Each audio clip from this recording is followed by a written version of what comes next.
The X-Men's Hellfire Gala officially begins in Marauders number 21, where host Emma Frost cordially invites you to celebrate mutant culture and to strengthen Krakoa's friendship with the nations of man. Today I'll answer, what is actually happening at the long-awaited Mutant Hellfire Gala? What are Emma Frost's plans for the gala? Did this need to be a coded red, all-important issue in this reign of X-Men comics, plus theories and predictions for what's to come in Hickman's X-Men moving forward? Hey everybody, I'm Dave Busing, founder and editor-in-chief of comicbookherald.com. You are listening to Krakin Krakoa number 186. If you like the Comic Book Herald YouTube channel, please consider liking, subscribing, sharing, and commenting. It all helps me out a great deal. Likewise, I'll be live later today when this comic came out, June 2nd, on Casual Krakoa. You can find me talking the day's theories, answering listener questions. Every Wednesday I'm able to, circa 5:15 Central Time. Live episodes will be available for all via the X-Men playlist on the channel, so don't worry if you can't make it live, although I hope many of you can, to get in there with your questions, talking about theories for what's going on in X-Men and the Gala moving forward. You can find full X-Men and comic book reading orders on comicbookherald.com with links in the show notes. For now, let's talk Hellfire Gala Part 1, Marauders number 21. Writer Gerry Duggan, artist Matteo Lolli, colors by Edgar Delgado, letters by Cory, Petit. In general, mutants are extending flowers here to humankind, like the Avengers, so they can access Krakoan gates and, of course, the after parties for the festivities. I mean, it is essentially one giant party with a who's who of, individuals and ambassadors and, of course, heroes throughout the Marvel Universe. Emma Frost has set the stage for all of this. She's the one organizing it, has sent out the invites. We get some of her commentary early on as well, and we've seen the build of this to the Hellfire Gala, both in the giant size Magneto issue, written by Jonathan Hickman, where Emma procures this island where the festivities are taking place, through Magneto and Namor, actually, and of course, then in the pages of Marauders, primarily, we've seen the build to this. But we see certain questions I'm asking, like, inviting Doom to my party was a bitter pill, knowing how poorly he's treated mutants inside his borders. So why do it? Right? Remains an interesting question, I think. You think about some of the individuals that Emma has brought on board, how much of that is the influence of others within the Krakoan Quiet Council versus how much of that is her own plotting and scheming. We do also see here, there's a reference here to the Russian and Madripoorian diplomats arriving with Ruben Brosseau, okay, an ambassador from the UK. Now, Russia and Madripoor in the Marvel Universe right now, they are not allied with Krakoa in any way. They are not accepting Krakoan medicines, and actually they are very much, working in opposition in a lot of situations against, Krakoa's best interest. They're allied here with Ruben Brosseau. Now, there was, kind of an implication that this is maybe somebody we should know. And actually, this character has appeared previously in the Krakoa era of X-Men, although you would be forgiven for not remembering, okay? Ruben Brosseau is part of the Coven Akaba, and we've seen him standing opposed to Betsy Braddock as far back as Excalibur number 4. So it's been a significant period of time since we have seen this character, although, again, the fact that, Madripoor, Russia, would have allies within the UK, for example. It's an interesting expansion of, okay, who's working with Krakoa, who's utilizing their medicines, and when you think about the Hellfire Gala, and we're going to get to this, Emma's stated goals through this is to establish, basically more outlets, more availability of Krakoan medicine, passing through legal means, essentially. Her Hellfire Trading Company is meant to send Krakoan medicines, this huge pharmaceutical gain that gives humans, extra lifespan and can cure things like Alzheimer's and stuff like that. Her business aim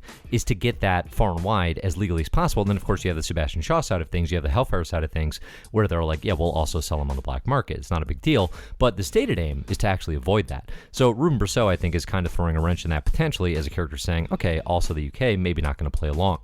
In general, the Hellfire Gala is a really fun space for the Marvel Universe to collide, whether that's Ben Grimm gambling with the mutant Madripoor or Marauders, every mutant getting drunk as a skunk, or Captain America and Doctor Doom having a staring contest. Shouts to run the jewels at the gala. We get Killer Mike and LP here, of course, standing and looking and commenting on Cap and Doom staring each other down.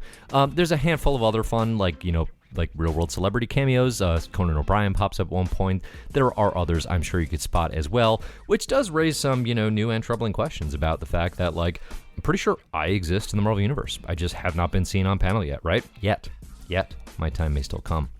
The gala also offers a chance to follow up on character connections we haven't seen in months, particularly during a page starring the Family Fantastic. We see Reed Richards whisper something dirty into Professor Extra's ear, clearly not over their last interaction, where Prof and Mags bust into the Richards home and rearranged Reed's mind so he couldn't invent a mutant gene dampener again. That was in the Fantastic Four X-Men 4-issue limited series written by Chip Zdarsky. We also see Professor X rubbing salt in Lil Franklin Richards' wounds, saying, "It's always nice to see our human friends, especially you, Franklin." This is reference to the extremely controversial and ill-liked Dan Slott Fantastic Four run, where he has, for nebulous reasons, retconned Franklin's mutant heritage, okay? For a time, Franklin, post X-Men Fantastic Four limited series, Franklin, who was classified as an Omega-level mutant, was actually training on Krakoa, trying to utilize his powers, which were sort of mysteriously waning. But then, somewhat recently, we've seen this retcon. I've done a whole video on it, so I'm not going to fully rehash it here.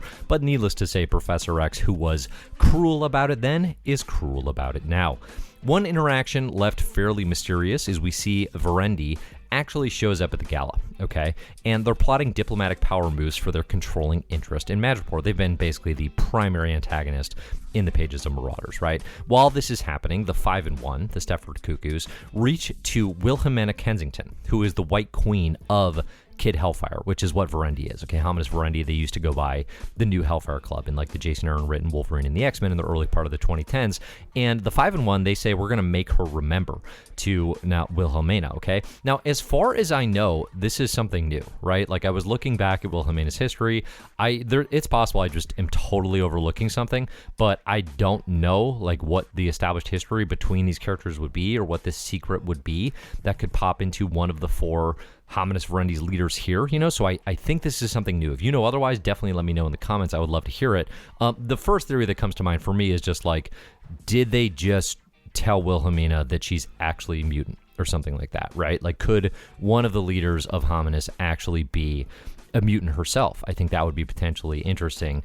But clearly there is something that, like, the Stepford like pity her. Like, they feel bad that she can't remember this detail. Could the other players in Hominis Verendy have made her forget this information? I don't think we can rule it out. I don't anticipate this will be a big thing throughout the rest of the Hellfire Gala, probably in Marauders moving forward, but something to keep an eye on.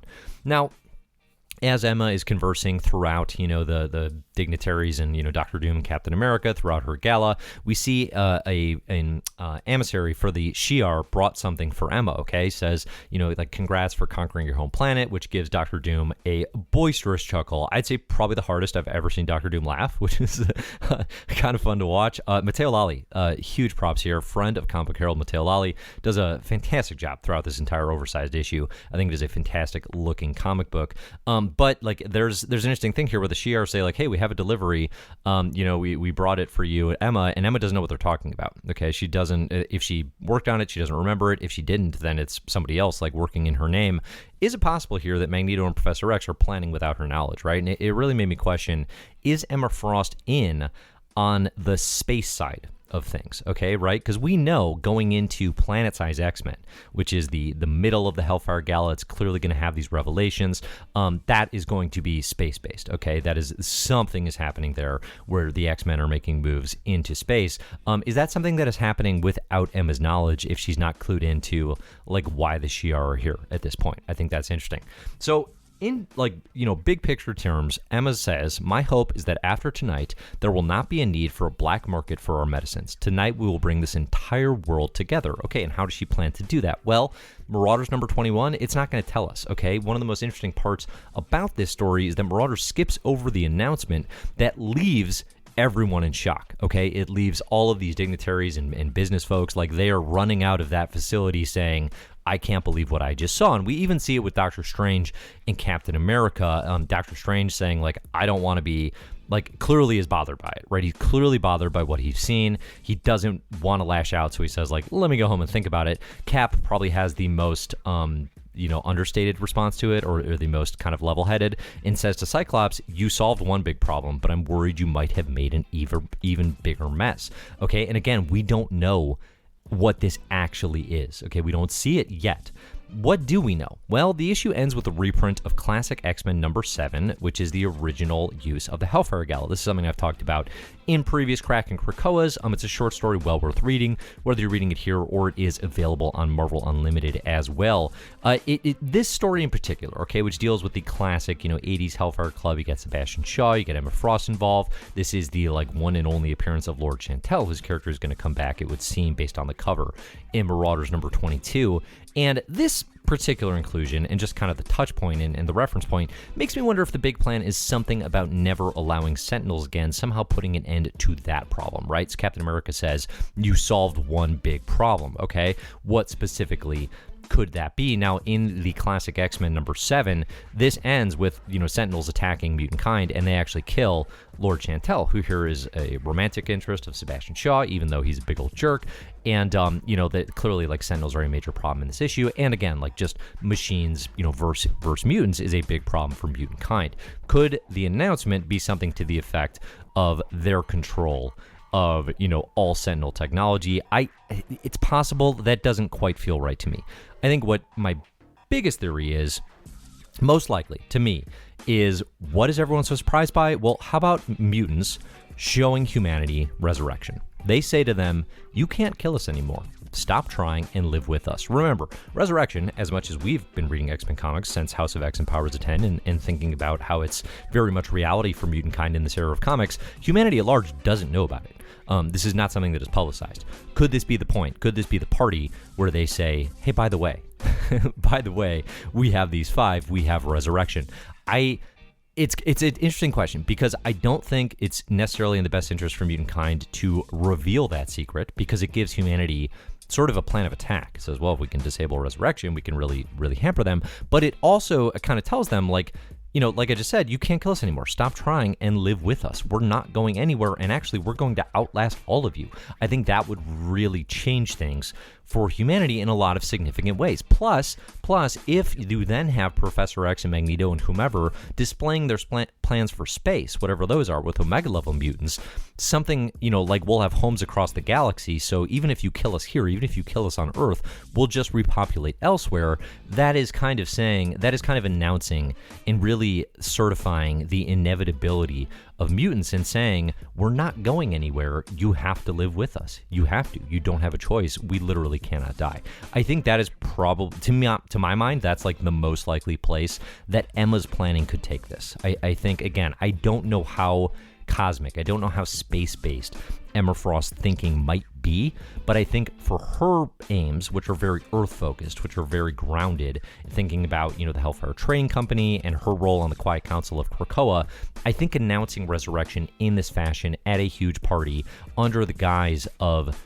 diplomacy, they're not threatening anyone, they're not hurting anyone, they're just telling everyone what Krakoa is capable of. I actually think that could be the sort of thing that disrupts humanity's, it could give them the reaction of, businessmen running out of that facility saying, okay, we need to reconsider what we're doing, of world leaders saying, okay, we're either going to work with mutants now or we're all going to band together against mutants because we're so threatened. We see that reaction. You see Doctor Strange maybe would have a problem with this is tenuous in terms of the cosmic spiritual balance of mutants never dying. He has concerns on that end. And then of course it just being a new kind of wild revelation for the rest of the world. So that's my guess about what happens here, about what we see. But again, we won't actually know until the rest of these Hellfire Gala issues come out, which is going to happen throughout June. X-Men number 21 will be the next major issue, the next red, so they code these issues red in the reading order they put up in the back of issues. If you want to just see a list of it, you can see that reading order on the Hellfire Gala reading order on comicbookherald.com.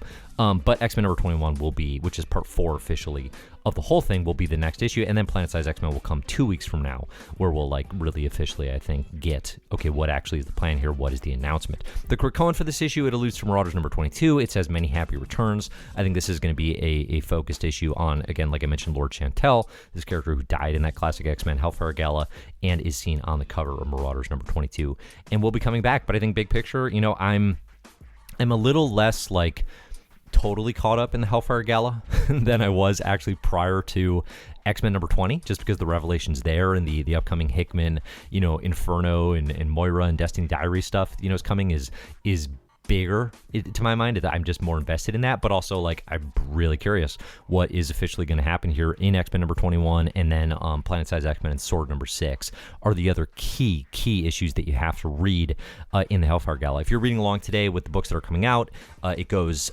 X-Force number 20 and then Hellions number 12, which is Hellions rules. It is so funny. It is so amazing. It's not an essential Hellfire Gala contribution, but that comic is so perfect, it doesn't need to be. So highly recommended regardless. Thanks to everybody who supports Comic Book Herald over on patreon.com/Comic Book Herald.